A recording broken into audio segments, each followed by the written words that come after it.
The topic that I bring to you today is toilet training. And why?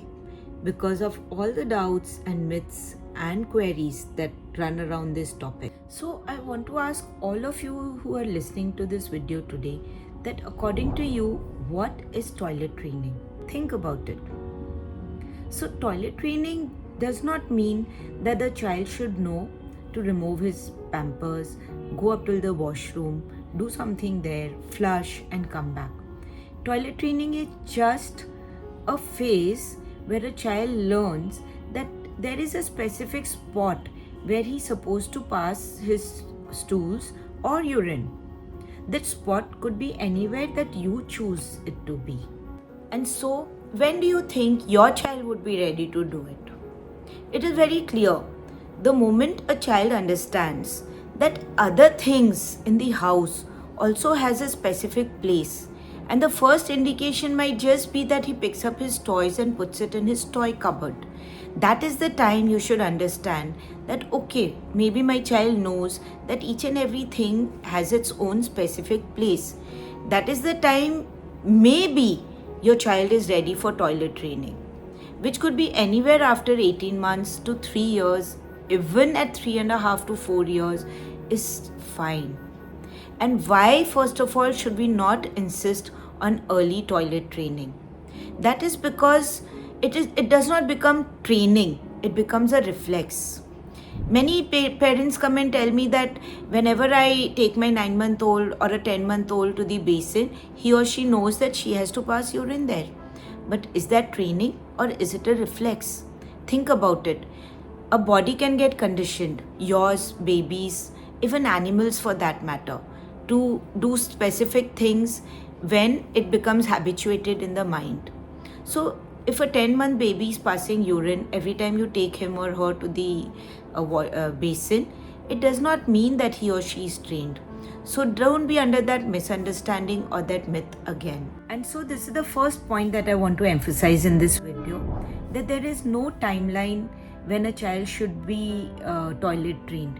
It can be anywhere after 18 months, and that is when your child achieves the emotional maturity to do it.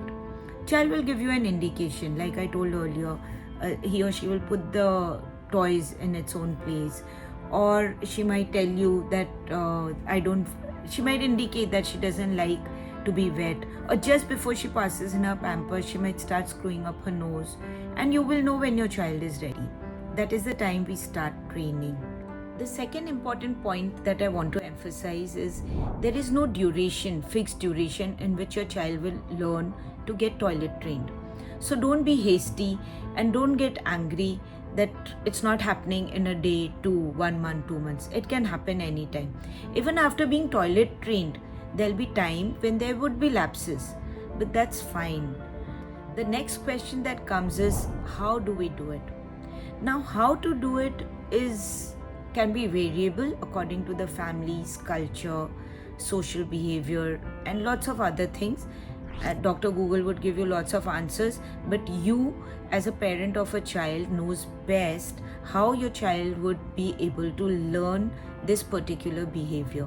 So I'm not going to dwell too much into how you would do it. So whichever method you want to train your child in, whether you want to do it in the washroom or in a special potty seat that you've got or in some corner of the house, that's okay with you, and I leave those options with you. What I want to emphasize here is, do not make your child feel shameful or guilty at any moment when he or she is passing the stools or urine. Do not screw up your nose that it's smelling bad. Do not scold him that he's taking too much time to even do it. Do not run behind him with a hunter or a bat that, come on, it's time for you to go to the washroom and start passing. And why I would emphasize that also, that why you should not be doing these things a little later in the video. But because I just remembered about a very cute incident. A mother came to my clinic the other day and she was training her child, 3.5-year-old child, for toilet training. And she said, doctor, every time he passes, he collects all the family members to show how cute his potty is. Now, see this perspective of a child. A child does not feel that this is something shameful. he feels he's produced this thing which is floating in that water, and for him it looks so cute. On that thought, if you superimpose your thought and make him feel that it's something dirty, imagine what would be the psychological impact of it. At the same time, there are many kids who get scared to even enter the washroom. There are many kids in my experience who get scared just because of the flush that is going on, and everything is fine. I want you all to create a safe space for your child where he or she is comfortable in learning this behavior. If not done so, it can cause many organic problems for the child, constipation being one of them. But that is not what I'm worried about. I'm more worried about his or her future. It can create great psychosocial impact on his behavior and his future relationships with his peer, with his spouse, in his office, and everywhere. And you would not even imagine that an adult or an elder child who's behaving this way with others could be the result of the psychosocial damage that happened during the toilet training phase. And that is exactly what Dr. Erickson, a very famous psychologist in 1900s, wanted to emphasize when he described the toilet training phase. He has talked about 8 stages in a child's life where the actions will create a psychosocial development in the child that could have an adverse effect or a beneficial effect, and toilet training is one of them. And this is because this is an interface where a child is learning to be independent.